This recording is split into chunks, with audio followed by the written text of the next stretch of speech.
The courtroom buzzed with an unspoken tension, a collective breath held by everyone present. Rows of faces reflected a mix of anticipation and unease, eyes darting toward the man sitting at the defense table. The sharp sound of the gavel silenced the murmurs, commanding all attention forward. The weight of the proceedings pressed down on the room like an invisible hand, leaving the air thick and heavy. Ethan sat still, his dark suit unruffled, his posture unnervingly relaxed. His face betrayed nothing, no fear, no guilt, no sorrow.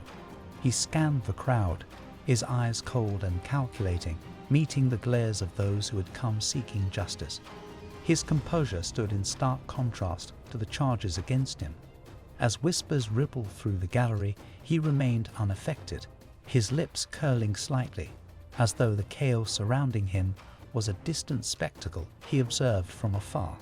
The prosecutor strode to the center of the courtroom, his voice steady but laced with indignation. He gestured toward the screen, where a series of family photographs appeared. Each image told a story of happiness: a smiling wife, 2 children playing on a beach, the quintessential picture of familial bliss. These, the prosecutor said, pausing for effect, are the faces of Clara Cross and her 2 children, Leela and Joma.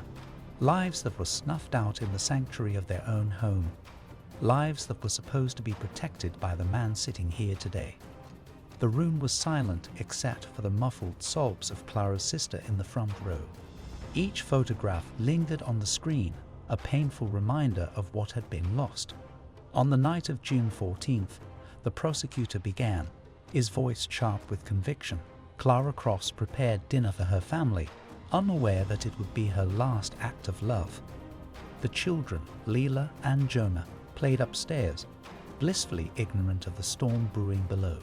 And Ethan Cross, their father, made a choice, a deliberate, premeditated decision to end the lives of those who loved him most. He turned toward the jury, his gaze intense. The defendant didn't act in a moment of passion. He acted with precision, with calculation. He retrieved the firearm he had purchased weeks prior and ended 3 innocent lives, robbing this world of a mother and 2 beautiful children. The words hung in the air, heavy and inescapable. A ripple of unease spread through the gallery as the prosecutor's voice softened. And what did Ethan do afterward? He sat down, and he waited. No remorse, no panic. Ethan leaned back slightly, his lips curling into a faint smirk as the prosecutor's words echoed through the courtroom. Gasps erupted from the gallery, the quiet outrage breaking into audible disbelief. Clara's sister clutched her chest, her tears replaced with trembling anger. The smirk, small as it was, shattered the thin veneer of decorum in the room. It was an unspoken declaration, a cold defiance that left no doubt of Ethan's indifference to the tragedy he had wrought. The room erupted in whispers and stifled sobs, a tide of emotion that swept over everyone present. "Did you see that?" someone muttered in the back.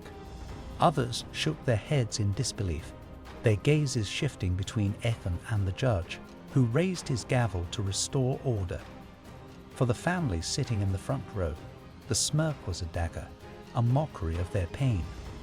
For the jury, it was a moment of profound discomfort, one they would carry into their deliberations.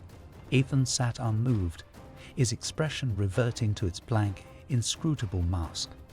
As the prosecutor stepped back, he turned to the jury with a question that hung heavy in the room. "Why?" he asked, his voice quieter now, almost pleading. What could compel a man to commit such a monstrous act? What could lead someone to kill the very people who depended on him, who loved him unconditionally? The question lingered unanswered as every face turned toward Ethan. He offered no response, no flicker of emotion. It was as if the answer, like the man himself, had been locked away, buried under layers of cold, impenetrable detachment. To understand how we got here, the prosecutor continued, we must unravel the events that led to this tragedy. We must explore the dynamics of a family that, from the outside, seemed perfect but was anything but. Behind closed doors, there were cracks that grew into chasms of betrayal, manipulation, and despair. He gestured toward the photographs once more, his voice softening. What happened in this family didn't happen overnight, and it didn't happen without warning. The gallery watched in silence as the screen went dark, the weight of what was to come pressing down like a storm cloud. Ethan Cross sat at his expansive oak desk, the corner office's floor-to-ceiling windows showcasing a sprawling cityscape. On the surface, he embodied success, a respected lawyer with a pristine reputation and an enviable life. Yet beneath the polished veneer lurked shadows he could never escape. Alone in the office after hours, Ethan stared at the framed photo of his family, a forced smile on his face as Clara held their children close. His fingers tapped against the glass frame before he set it down abruptly. Memories of his father's voice called at him. "Weak men lose everything." Those words had shaped him. They drove his need for control, his demand for perfection, and his growing resentment toward Clara for her perceived shortcomings. Deep down, Ethan feared the cracks forming in the carefully constructed walls around his life. That fear often manifests as anger, and anger, left unchecked, poisons everything. Clara Cross stood in the kitchen, absently stirring a pot of soup as Leela and Joma chased each other through the house.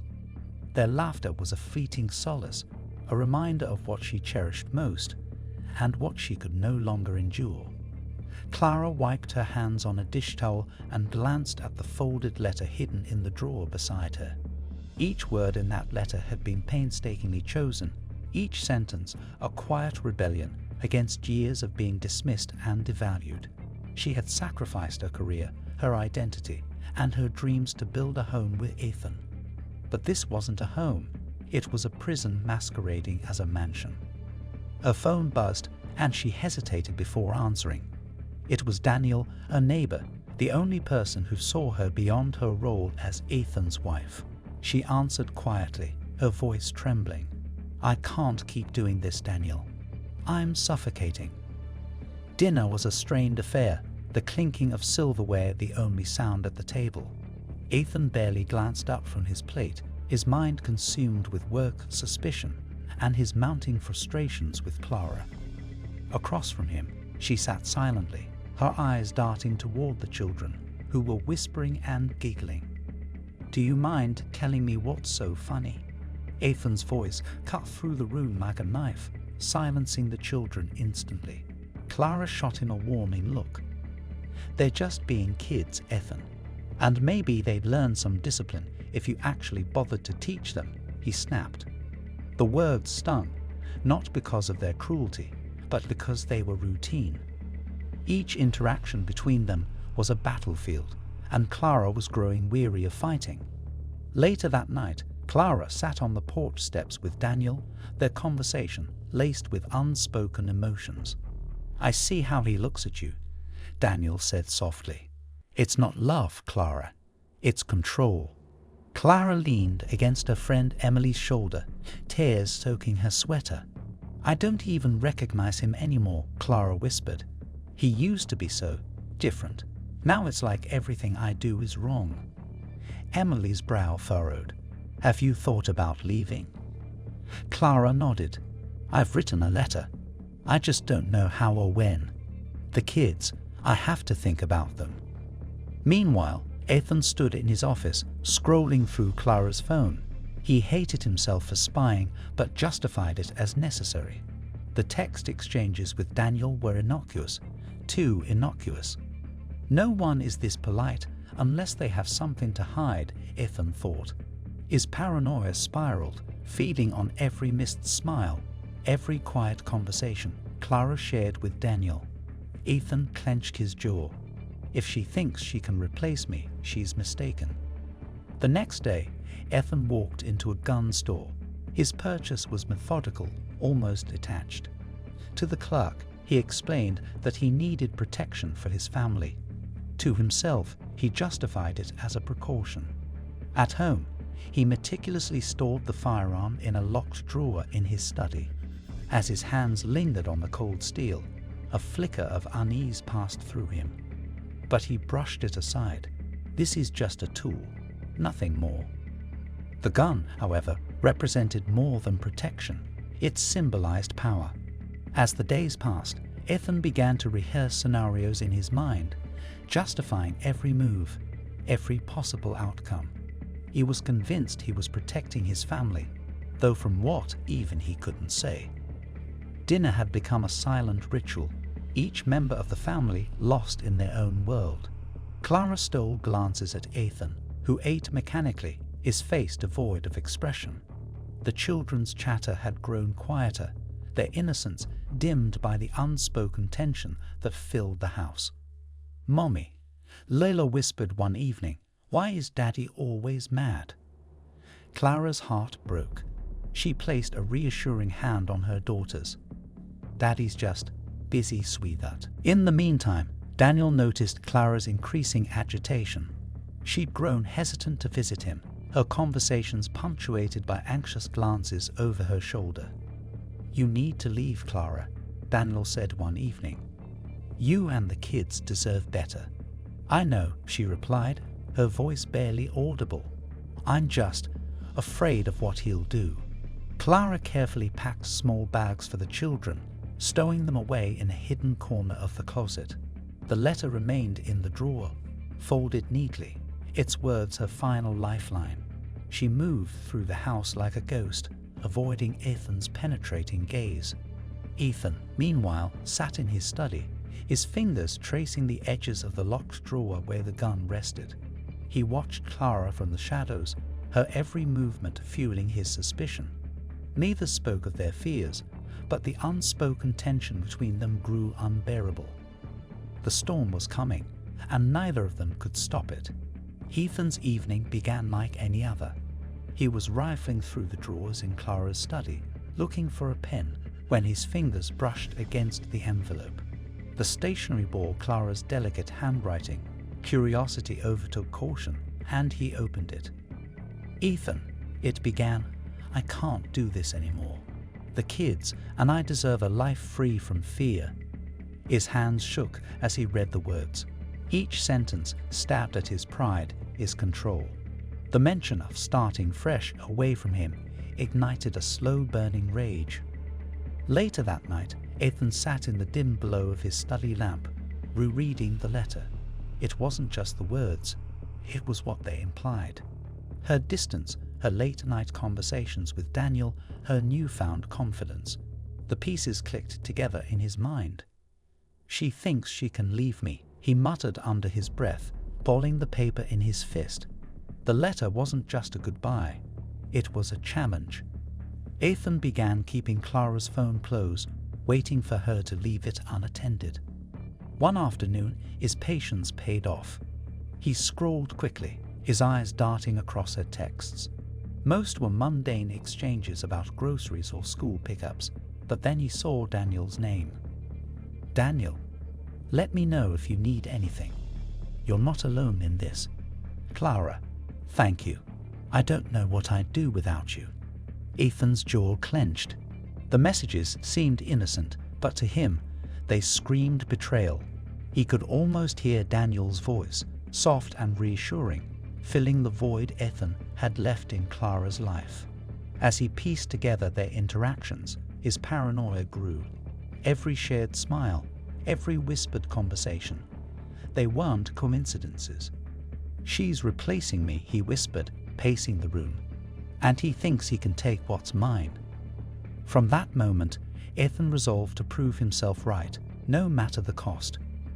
"You're late," Ethan said as Clara entered the house.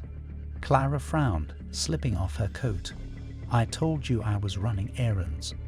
"I don't remember that," he replied sharply. "You said you'd be back by 5.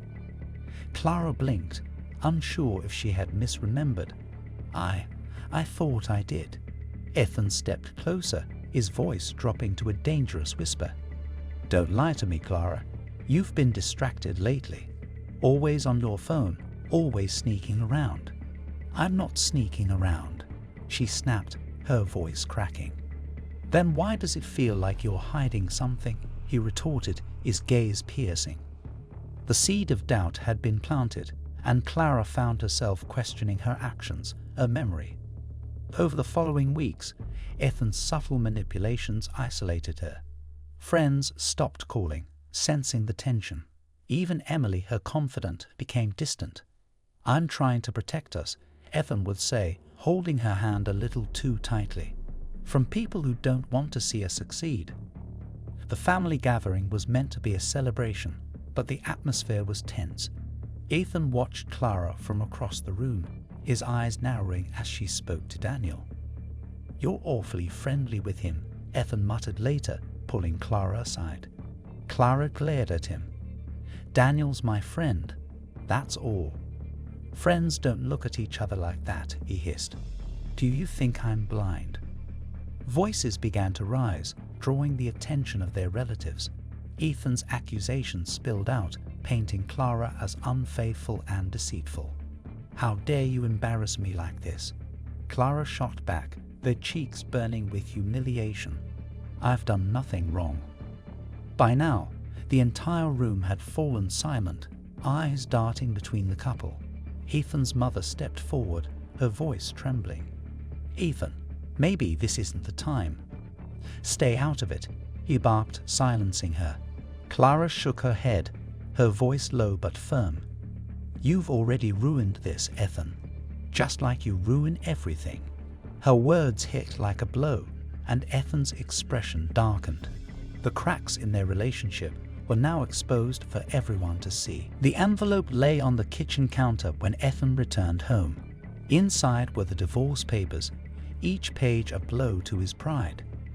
"She's serious," he murmured, his hand trembling as he read. "She's actually leaving me." The thought consumed him. He imagined Clara packing up the kids, leaving him in an empty house, tarnishing his reputation with whispers of his failures. The next day, Ethan sat in his office, his mind racing with scenarios. "She'll paint me as the villain," he muttered. "She'll take everything, my children, my dignity." His obsession grew, feeding on his fear of losing control. The memories came unbidden. Ethan's father towering over his mother, his fists clenched. The sound of glass shattering. The nights Ethan would sit with his younger sister, whispering reassurances while their parents raged downstairs. One night it ended in tragedy. His father, consumed by jealousy, took a knife to his wife before turning it on himself. Ethan had found their bodies the next morning. "That won't happen to me," Ethan had vowed. But now he felt the same storm brewing within him. Clara moved carefully, packing small bags for herself and the children. She hid them in the attic, praying Ethan wouldn't notice. Her heart raced every time she heard his footsteps, but she forced herself to remain calm. Soon, she whispered to herself, "Soon we'll be free." Ethan arrived home earlier than expected. He noticed the packed bags immediately, his heart pounding. Clara's goodbye note lay on the counter, its words confirming his worst fears. "She's leaving me," he whispered, the rage building. He poured himself a drink, the alcohol dulling his thoughts, but sharpening his anger. Ethan retrieved the firearm from the drawer, his mind blank. His movements were deliberate, almost robotic. The boundaries between right and wrong blurred, replaced by a single thought: "They can't leave me." The sound of the first shot echoed through the house, shattering the silence. Clara's screams followed, desperate and pleading. "Ethan, stop, please." Lila and Joma huddled in the corner, their cries muffled by terror. When the final shot rang out, the house fell eerily quiet. Ethan stood in the living room, the weapon slipping from his hands. He looked at the family portrait on the wall, its smiling faces now a haunting reminder of what he had destroyed. The stillness of the suburban neighborhood shattered with a deafening gunshot, followed by another. A third echoed through the darkness, sending a chill down the spine of Mrs. Whittaker, who had been sitting by her window sipping tea. She froze, gripping her cup as her gaze darted toward the Cross residence. "Martha, what is it?" her husband called, alarmed by the look on her face. She set the cup down, her hands trembling. "Something's wrong." It came from Ethan's house. Picking up the phone, her voice quivered as she spoke to the 911 operator. "Yes, I'm calling about gunshots. 3 of them. Please send someone quickly." The sound of sirens tore through the silence moments later, the crimson and blue lights illuminating the once quiet street. Neighbors peered from behind curtains, their unease growing with each passing second. The front door creaked open, revealing a scene that turned seasoned officers pale. The living room was eerily quiet, but the metallic scent of blood was suffocating. Ethan Cross sat on the couch, cradling a bloodied family portrait, his eyes fixed on the faces frozen in happier times. His suit was immaculate, save for the dark splatters that now stained it. One officer stepped forward cautiously, his voice steady but commanding. "Ethan Cross, put your hands where we can see them." Ethan raised his head slowly, his expression unreadable. He set the photo down gently, almost reverently, and lifted his hands. "Am I under arrest?" he asked, his tone devoid of emotion. Another officer whispered to his partner, "I've seen a lot, but this is different." The silence in the room was louder than any scream. Ethan's steps were deliberate as he climbed the stairs. His grip on the firearm was firm, yet his hands were steady. "They'll understand one day," he thought. "This world is cruel. I'm saving them from the pain." He pushed open the bedroom door, where Clara had been hastily packing bags. She froze, her eyes wide with fear. "Ethan, please." He cut her off, his voice cold. "You were going to leave me. You were going to take everything." Her sobs filled the room, but he didn't falter. As the children's cries echoed from down the hall, a twisted thought crept into his mind. "I am their savior, and now I am their destroyer." His actions were precise, calculated, void of hesitation. Each moment solidified his warped belief that he was protecting them, even as his soul crumbled under the weight of his deeds. The news spread like wildfire, reaching every corner of the community. "Ethan Cross." A co-worker muttered in disbelief. "That guy. No way, he's the most level-headed person I know." Neighbors recalled backyard barbecues, the sight of Ethan teaching Lila to ride her bike, and his polite smiles at the grocery store. He loved his family, one said. You could see it in the way he looked at them. But as the whispers grew, so did the unease. Others began recounting moments that now felt like warnings. Clara's quiet demeanor, her nervous laugh when Ethan interrupted conversations. "How did we not see it?" someone asked, but no one had an answer. The man they thought they knew had hidden his true self behind an impeccable mask, leaving a community grappling with the duality of his persona. Emily sat in her living room, staring at the news coverage in stunned silence. Clara's face appeared on the screen, smiling, happy, unaware of what lay ahead. "I should have done more," Emily whispered, tears welling up. She remembered the late-night calls, the hesitation in Clara's voice when she spoke about Ethan. "He's controlling," Clara had admitted one night, her voice trembling. "I feel like I can't breathe sometimes." "Then leave him," Emily had said, but Clara shook her head. "It's not that simple. The kids. He'd never let me go." Now those words felt like a scream no one had heard. Regret weighed heavy on Emily's chest. Clara had been trapped, and everyone around her had failed to see it. Reporters gathered outside the Cross residence, their cameras capturing every angle of the house that now stood as a monument to tragedy. Behind these walls, one anchor began, a picture-perfect family met a horrific end. Ethan Cross, a respected lawyer and devoted father, now stands accused of their murder. The headlines were relentless. loving father or cold-blooded killer, the dark secrets of the Cross family. Public opinion divided sharply. Some painted Ethan as a monster, while others speculated on the pressures that may have driven him to the edge. He snapped, one psychologist opined on a talk show. Societal expectations on men to be perfect providers can lead to psychological fractures. The narrative surrounding the Cross family became a battleground for debates on mental health, domestic violence, and the illusion of perfection. The blood-stained photo lay on the evidence table, its shattered glass reflecting the fluorescent lights of the interrogation room. It showed a family frozen in time, Clara holding Lila and Jonah, Ethan standing behind them, his hand resting on Clara's shoulder. Now, the smiles felt hollow, the image a cruel reminder of what had been lost.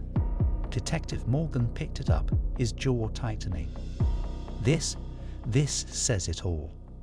The photograph was placed in a labeled evidence bag, but its presence lingered, haunting everyone who had seen it. It wasn't just a picture.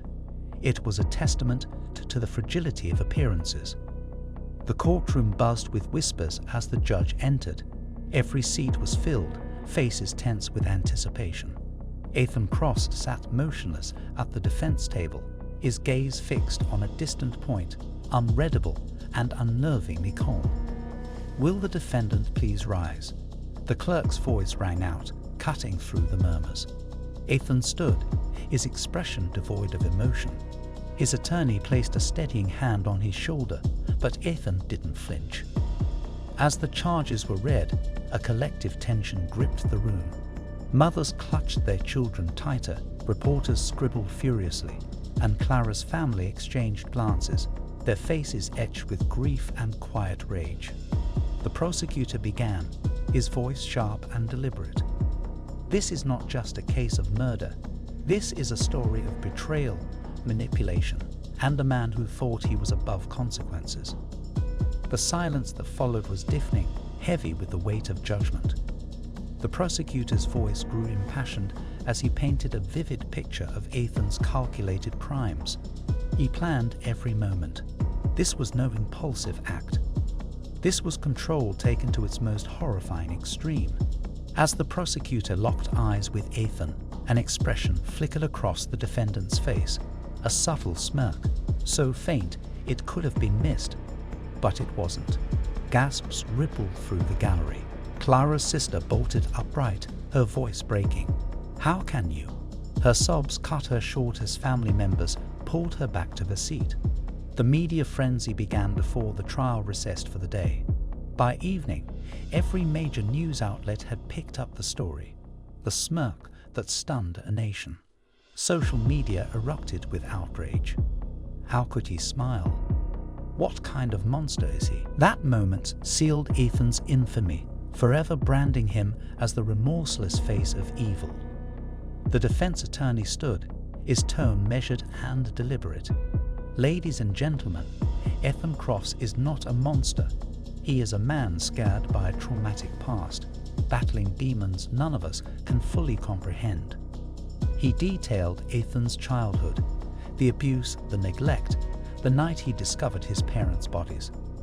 This trauma shaped his worldview. It doesn't excuse his actions, but it offers context. The prosecution countered, their words sharp as a blade. Context. Trauma does not justify premeditated murder. Ethan Cross is a manipulative sociopath who weaponized trust to destroy the lives of those who depended on him. The jury sat frozen, their faces betraying the weight of the narratives. Justice and mental health collided in a battle of ethics and humanity, leaving everyone questioning where responsibility truly lay. The neighborhood gathered on a crisp evening, candles flickering in the breeze as they honored Clara, Leela, and Jonah. Friends shared stories, their voices trembling with emotion. "She loved her children more than anything," Clara's best friend said, tears streaming down her face. "She deserved better." They all did. The vigil became a reflection of collective guilt. "We should have seen it," whispered one neighbor. The signs were there. Others nodded, but no one had an answer to the unspoken question: why didn't we act? The tragedy sparked heated conversations in coffee shops and town halls. Domestic violence hotlines reported surges in calls, and debates about societal responsibility took center stage. The community mourned not just the family, but their failure to prevent the unthinkable. In a sterile prison interview room, Ethan sat across from Dr. Marshall, a psychologist hired to evaluate him. His demeanor was calm, almost relaxed. "I didn't kill them out of hate," Ethan said, his voice eerily steady. "I did it out of love. I was protecting them." Dr. Marshall's pen paused mid-sentence. "Protecting them from what, Ethan?" "From the shame, from the pain of a broken family," Ethan replied, his gaze unwavering. "Divorce ruins people. It tears children apart. I saved them from that." Dr. Marshall's chest tightened.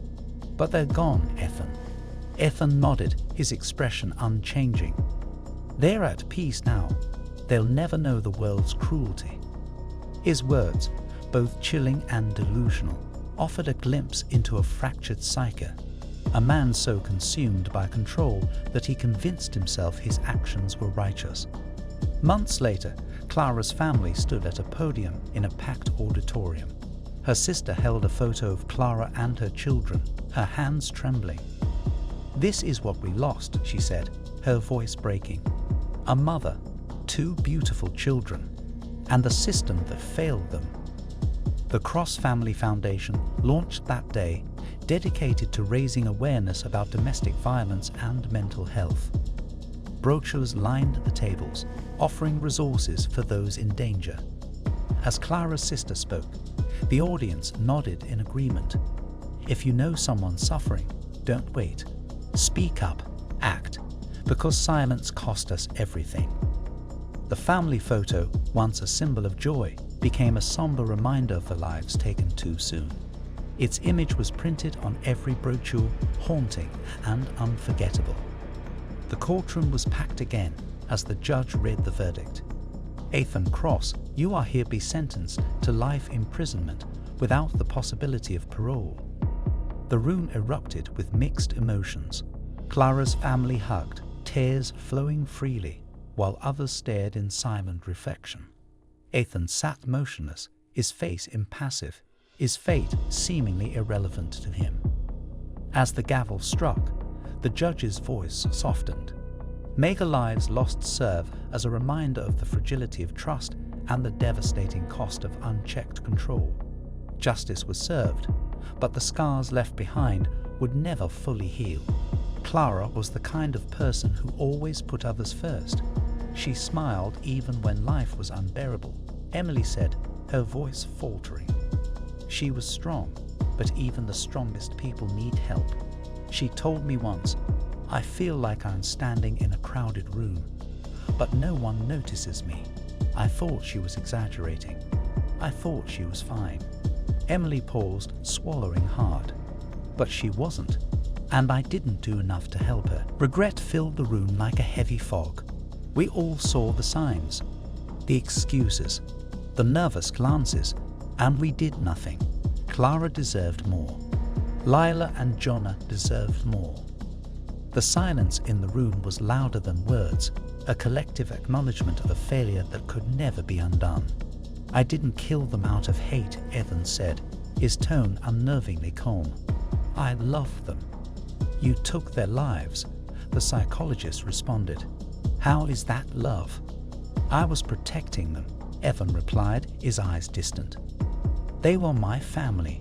Divorce would have destroyed them. It would have torn them apart, and I couldn't let that happen." "They're gone now," the psychologist said softly.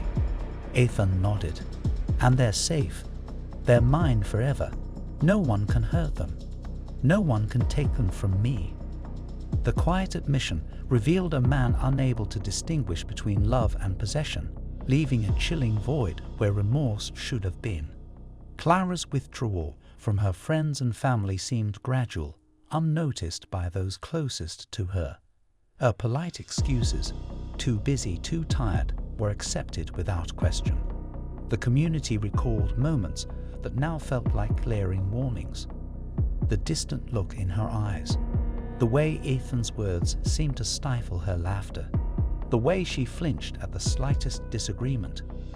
Ethan was always so polite, a neighbor remarked. I never imagined he was capable of this. An expert on domestic violence commented, we normalize red flags. We ignore controlling behavior because it doesn't always look like abuse. But by the time it's obvious, it's often too late. The tragedy highlighted a cultural blind spot, the failure to recognize and act on the signs of emotional and psychological abuse before they escalate into violence. If someone tells you they're afraid, believe them, said an advocate. It doesn't matter if you think the abuser seems kind or harmless. Abusers rarely look like monsters. Stories of survivors filled the room.